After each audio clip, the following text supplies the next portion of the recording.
محترم سامعین کرام، حضرت ابو ہریرہ رضی اللہ تعالیٰ عنہ سے روایت ہے کہ حضور اقدس صلی اللہ علیہ وآلہ وسلم نے فرمایا، تم میں سے آج روزہ کس نے رکھا ہے؟ حضرت ابو بکر رضی اللہ تعالیٰ عنہ نے فرمایا میں نے۔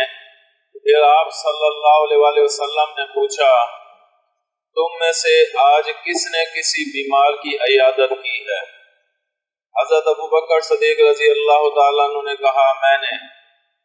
پھر حضور صلی اللہ علیہ وآلہ وسلم نے پوچھا، تم میں سے آج کون جنازے میں شریک ہوا؟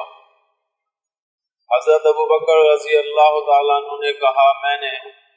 پھر آپ صلی اللہ علیہ وسلم نے پوچھا، آج کس نے کسی مسکین کو کھانا کھلایا ہے؟